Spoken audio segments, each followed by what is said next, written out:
Hey guys, sup? My name is Rita for the Yu-Gi-Oh! Council. Welcome to the next meta where we are talking about plants. Yes, we're focusing one whole video on plants because plants are hyped right now. So the question of the day is, can plants top all the events? YCS, all that good stuff. YCS, ARG, can they be meta? That should be what I'm probably going to phrase it. I'm not even sure myself right now. So let's talk about the pros for the first couple of minutes, and we'll talk about negatives of plants and matchups and shit. Because that's what I really want to do about the next meta. Plants have a lot of versatility, and as seen by Joe from ARG's video, they have a lot of combos that they can enter to. And again, I'm going to just ask you guys to remind me to link it in the comment section so you guys can actually see it for yourself. It's a 15-minute video where he talks about all the plants and versatility and everything you can do with it. I will give him that much. It was amazing. But I feel it was a little hyped because it comes out of the pro player, and then when it comes from a pro player, there's a lot of hype that goes around the whole Yu-Gi-Oh! Community. And it's not a bad thing. It's not. I'm not insulting Joe. He's a great player. Great player. What I want to talk about is the whole matchups, the hype, everything, the versatility, across the board. And this extends to the, double plants. Double plants is basically junk double with plants, so you guys understand what the hell I'm saying there.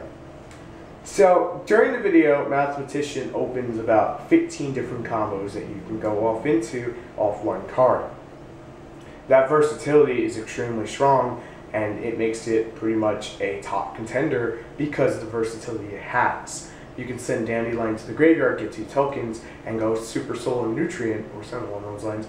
Or you can go send like Spore, Glow Up Bulb, something along those lines, go 1 for 1. I can't fully remember everything. But it can lead you into a 40 base combo move as if you were playing Street Fighter, and then basically go into either Quasar or, which I did on the live stream, by the way, guys. I did on the live stream if you didn't see the live stream. Or you can basically go to 2 Colossal Fighter and open to a new Colossal Fighter OTK thing. OTK. Basically, the way it works is you print out 2 Colossal Fighter, 1 Armory Arm, which requires a lot of extra deck space, and then you ram the Colossal Fighter into something just to get it into the graveyard. That one's effect is not going to activate, but the second one's effect is going to activate when you ram the Colossal Fighter into the monster that you equip Armory Arm to the opponent's side. So now the opponent will start taking damage, and then the Colossal number 2 that dies will bring back Colossal number 1, and vice versa, continuously until the game is over. Now this is extremely easy to counter because you can just MST the Armory Arm. And that's not me being a dick, that's me being honest in case anyone starts typing, oh my god, let's ban Armory Arm or some shit. It can also be fixed when errata, excuse that cough. You can also fix this when errata by saying Armory Arm can only be equipped to your monster. It'll also be fixed that way. So what we want to look at is how can plants truly be meta? They have to contend with Shadolls and Bujin and Mermel and 15 other decks that are out there. God forbid we forget Quillhalls or Satella Knights, right? Or Fire Fists. There's a lot of stuff plants will have to deal with. During the 2011 run where plants, synchrogenic, whatever Konami likes to fucking call it, was a thing, there wasn't as many decks as there are now. It was more of a cookie cutter, we're going to have 3 or 4 decks, that's it. Right now, there's about 15 different decks competing for tier 1 status. So plants have their work cut out for them. That's not me hating on the deck. It's fun as fuck to play. I suggest everyone pick it up and start playing it. The one thing that they do really suffer from, though, is brick hands, because even if you run 2 Gigaplant, you're still going to get problems with 2 Gigaplant, 3 DDR, 3 Supervice. Don't get me wrong. I have the deck profile up for funsies because I think it's an amazing deck, and I based it off the theories of Joe from ARG. I can't remember his last name, and I don't like butchering people's last names, so I refrain from saying it. But it was something that sparked a lot of interest in me, and I figured it would go into a lot deeper than basically that. I was figuring it's a little more broken, not sound that way. I hate using the term broken. To me, it's something that is pretty easy to side against. Quasar is not much of a threat as it used to be. For lower tier decks, it really is. It can end the game if you time it right, and I've shown that in quite a few little instances during the live stream and during that. I've also shown how bad the hands could be, but you couldn't see it from my end. It was pretty damn bad. Now, the one problem that comes down to plants is the extra deck space is so damn tight, it's hard to get everything you need in there. You need that Scrapjack, you need the Junk Destroyer, you need the Catastor, the Armades, you need the Hyper Librarian, the 2 Formula Synchrons. What if you want to put a third? Sorry about the cough count, I'm still sick. What if you want to put the third? There's no fucking room to put a third one in, so you can't put the third one in. Fuck my life.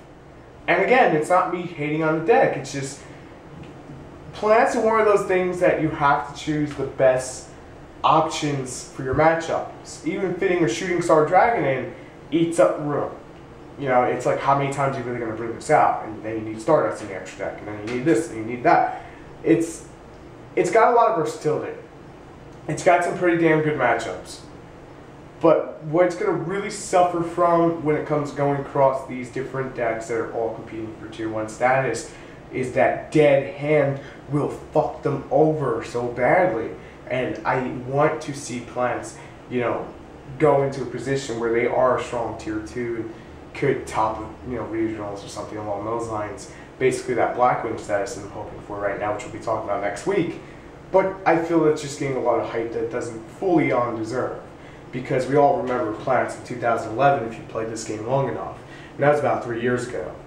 So during that time, plants were pretty much top deck. You couldn't beat it. Tour Guide just came out, and Tour Guide was freaking ridiculously OP back then. Now it's just like, we all laugh at Tour Guide, you know? It's like, okay, Tour Guide, alright, whatever. Just kind of a pain in the ass with Burning Abyss, otherwise than that, it's fine. You know, I think it's the consensus of how people feel about Tour Guide nowadays. It's just been depowered from the point that it originally was, because we've evolved as a game state for quite a while, just in a 3-year span. And I feel that's the way plants kind of have been. And Konami knows it's not just, you know, this could be Konami's way of saying, fuck it, we're just trying for one format, it doesn't work out, we sell a Legendary Collection 5D, we butcher its head off in 3 months. You know, I'm not hating on plants. I want to see Glow Up Bulb back for a long time. I don't really think Glow Up Bulb's broken as hell. I really don't. You know, it's kind of just been power creeped out, and having it at 1 makes it a little more balanced than having 2. Now some of you are going to be like, whoa, how the hell does it make it less than 2? You know, 1 is better than 2. Well, 2 gives you more option to see it. 1, you only have the 1 deck, given that we have Mathematician, Foolish Burial, we have 4 ways of getting that shit into the graveyard and kicking that shit off immediately. So that's a thing. Keep in mind there's also tuning that you can randomly mill the top of it and get it into the graveyard with a lot of wall chain and do it that way. What Glow Up Bulb does open up for is a lot of Naturia Beast plays with Quillahofs. Now that's if Quillahofs don't have their normal setup ready, then that's a different story. So the biggest question comes down to is that can plants really survive during this metagame with Quillahofs, Satella Knights, Boojin, Mermail, Shagulls, Ying Zing, fucking 20,000 other things. Can they really, you know, go out there and just say, I play Mathematician, I send Dandelion, and I get Token, and I go Super Feist, and I go Lone Fire, or, no, I'm sorry. I go, send Lone Fire, go Soul Charge, go Milan, let's do shit, you know, pop crap out, whatever, you know. Whatever the case may be, let's put it that way. Whatever the case may be, to do it that way. Because I don't fully remember it, I'm being honest when I say that. Could be Super Vice, Dandelion Token into something else. Or Dandelion Token. But you get what I mean.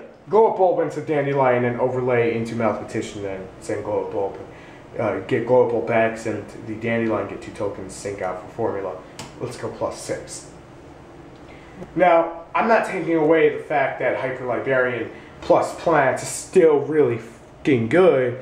The main problem is that we have Breakthrough Skill, Fiendish Chain, and about 20 other things that are going to say nope. And Vanity's Emptiness is being played in almost every single deck in 3s. So that's going to hurt the crap out of it. That basically means if you're playing plants, you better have a Plan B or an MST ready. Because Vanity's Emptiness goes up, I feel bad for you because that's about it. That's the consensus of it. That's going to be a good game. Let's clean your hands with some, you know, Kleenex and let's get the hell out of here. We're done. Can't really do much more than that. I'm not hating against plants. I do hope they succeed, but I really don't see them succeed. So final consensus is Jeopardy says. Okay.